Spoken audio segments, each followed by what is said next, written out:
Assalamualaikum warahmatullahi wabarakatuh. Selamat pagi pemirsa Trans 7. Khazanah Ensiklopedia Islam Dunia pagi ini kembali hadir ke hadapan Anda untuk berbagi informasi Islami. Semoga menginspirasi dan menjadi motivasi aktivitas Anda hari ini. Pemirsa Khazanah, dizalimi dan dianiaya orang memang menyakitkan. Hati terasa pedih, mengusik ketenangan, harga diri berasa dicampakkan. Maka siapapun kita tidak akan suka diperlakukan semena-mena oleh orang lain.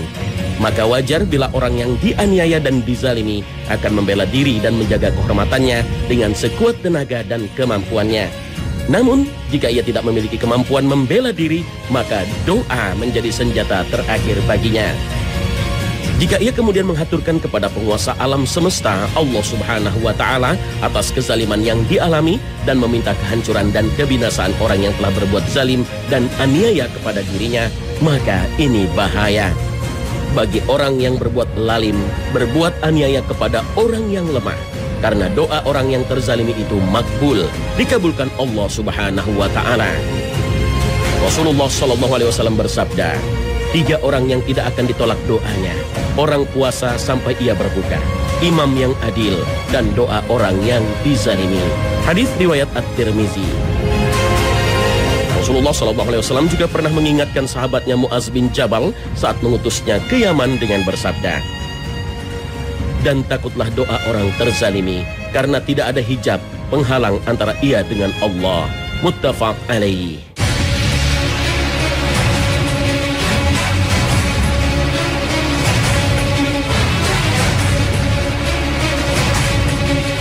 Orang yang teraniaya dan terzalimi memang biasanya orang yang lemah.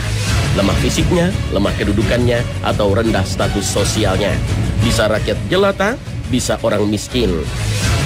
Tapi kezaliman juga bisa menimpa orang yang kedudukannya sama, seperti yang pernah terjadi pada diri sahabat Nabi SAW, Sa'id bin Zaid.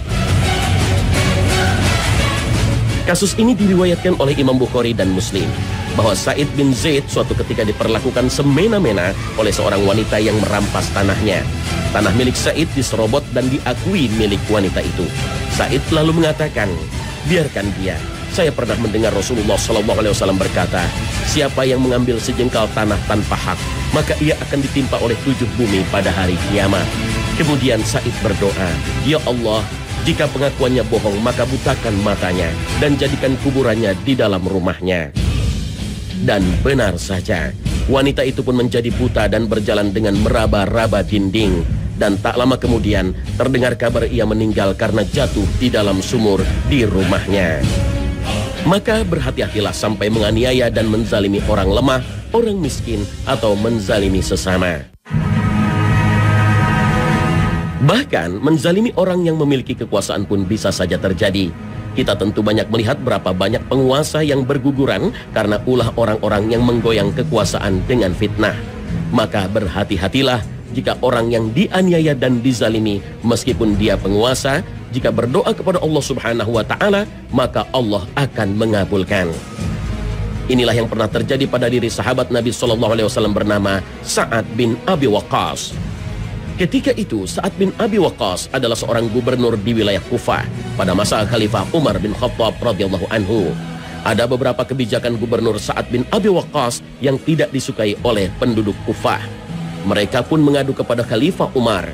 Untuk membuktikan tuduhan mereka, Khalifah Umar mengirim utusan ke Kufah untuk menggali informasi langsung dari wilayah tersebut. Sang utusan kemudian bertemu dengan seorang laki-laki yang menuduh Sa'ad tidak adil. Bahkan menurutnya Sa'ad bin Abi Waqqas, sang gubernur, enggan berjihad. Tuduhan itu pun sampai ke telinga Sa'ad bin Abi Waqqas. Maka ia berdoa, ya Allah, jika orang itu benar, matikan dia dengan segera. Dan jika dia berdusta, panjangkan umurnya dalam kekafiran dan fitnah. Benar saja, orang yang menuduh Sa'ad bin Abi Waqqas itu berumur panjang dalam kondisi melarat dan berperangai buruk. Dia juga kerap dikutuk orang banyak karena suka mengganggu wanita di jalanan. Jika ditanyakan kepadanya tentang nasibnya tersebut, ia menjawab, aku ditimpa doa Sa'ad bin Abi Waqqas. Pertanyaannya kemudian, apakah mendoakan keburukan pada orang zalim itu selalu dikabulkan Allah Subhanahu wa Ta'ala? Dalam kondisi normal mendoakan keburukan sebetulnya tidak dianjurkan. Oleh sebab itu tidak semua doa keburukan yang diucapkan manusia dikabulkan oleh Allah Ta'ala. Manusia berdoa untuk keburukan sebagaimana ia mendoa untuk kebaikan, dan adalah manusia bersifat tergesa-gesa. Al-Quran Surah Al-Isra ayat 11. Terkait ayat ini, para ahli tafsir mengungkapkan bahwa doa buruk seseorang untuk dirinya, anaknya, dan keluarganya yang diucapkan ketika marah, yang sebenarnya dia sendiri tidak menginginkan akibat dari doa tersebut, maka dengan kasih sayang Allah dan karunia-Nya, Allah tidak mengabulkan doa seperti itu. Jika seandainya dikabulkan, mereka bisa saja binasa karena doa mereka sendiri.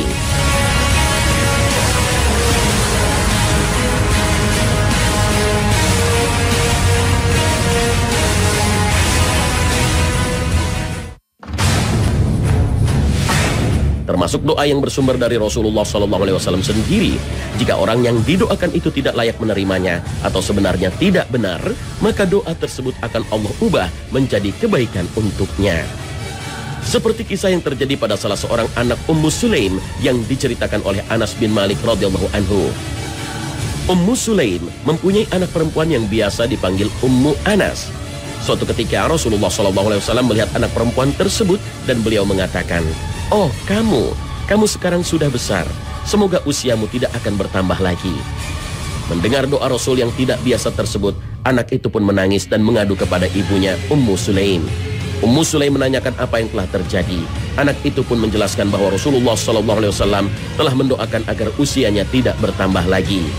Ummu Sulaim pun buru-buru menemui Rasul untuk bertanya tentang kejadian tersebut. Sesampainya di hadapan Rasulullah, ia pun menyampaikan maksud kedatangannya dan mengklarifikasi apa yang disampaikan oleh anaknya. Rasulullah yang sudah tidak terlalu ingat kejadian tersebut lalu bertanya lagi kepada Ummu Sulaim tentang doa yang dimaksud. Ummu Sulaim menjelaskan bahwa anaknya mengatakan Rasulullah telah mendoakannya agar umurnya tidak bertambah. Maka Rasulullah lantas tersenyum dan bersabda, "Wahai Ummu Sulaim, tahukah engkau mengenai perjanjianku dengan Tuhanku? Sesungguhnya aku telah melakukan perjanjian dengan Allah. Aku mengatakan bahwa sesungguhnya aku ini manusia biasa. Aku kadang suka sebagaimana orang biasa suka. Dan aku juga kadang marah sebagaimana orang biasa marah.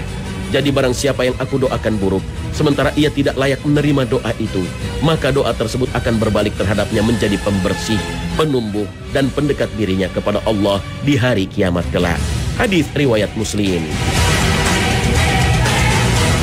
Berkenaan dengan hadis ini, Imam Nawawi menjelaskan, hadis-hadis tersebut menunjukkan bahwa Nabi sangat sayang terhadap umatnya.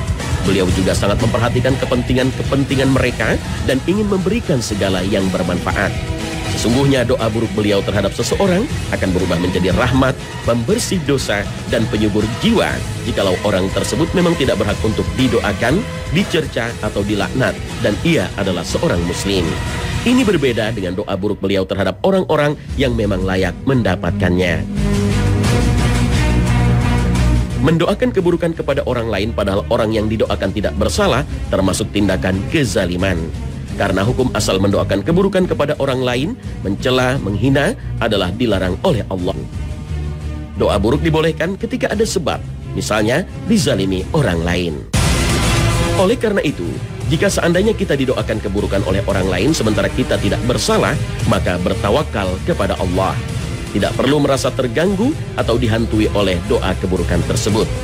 Kita juga bisa memohon kepada Allah kebalikannya. Misalnya, jika kita didoakan semoga tidak bahagia, maka berdoalah dengan sebaliknya. Seperti, "Ya Allah, berikanlah aku kebahagiaan dunia dan akhirat." Semoga doa baik yang kita panjatkan lebih didengar oleh Allah Ta'ala, karena kitalah yang sebenarnya ada dalam posisi dizalimi.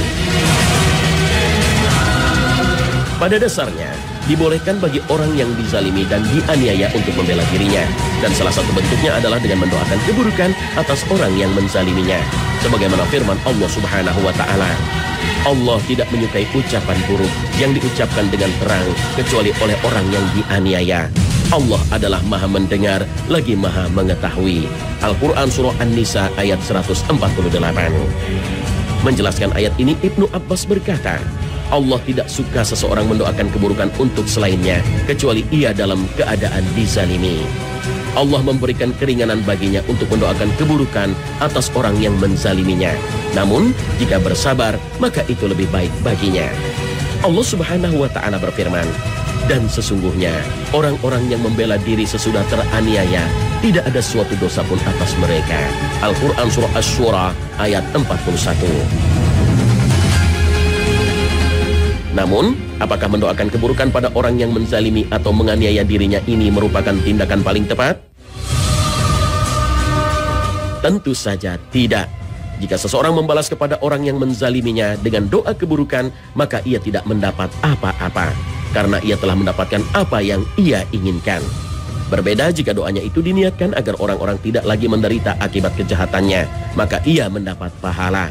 Terlebih jika niatnya untuk menghilangkan kezaliman, menegakkan syariat Allah dan hukumnya, maka pahala yang didapatkannya lebih banyak lagi. Namun, jika ia bersabar, memaafkan, dan membalas keburukan dengan kebaikan, maka ia mendapat pahala yang besar di sisi Allah Subhanahu wa Ta'ala. Maka barang siapa memaafkan dan berbuat baik, maka pahalanya atas tanggungan Allah. Al-Quran Surah Asy-Syura ayat 40. Maksudnya, Allah tidak akan menyia-nyiakan sikapnya itu di sisinya, tetapi Allah akan memberikan pahala yang besar dan balasan baik yang setimpal. Disebutkan dalam hadis sahih, tidaklah Allah menambah kepada hamba melalui maaf yang ia berikan kecuali kemuliaan. Hadis riwayat Muslim. Allah Ta'ala berfirman, dan tidaklah sama kebaikan dan kejahatan. Tolaklah kejahatan itu dengan cara yang lebih baik. Maka tiba-tiba orang yang antaramu dan antara dia ada permusuhan, seolah-olah telah menjadi teman yang sangat setia. Sifat-sifat yang baik itu tidak dianugerahkan, melainkan kepada orang-orang yang sabar, dan tidak dianugerahkan melainkan kepada orang-orang yang mempunyai keberuntungan yang besar. Al-Quran Surah Fussilat ayat 34 hingga 35.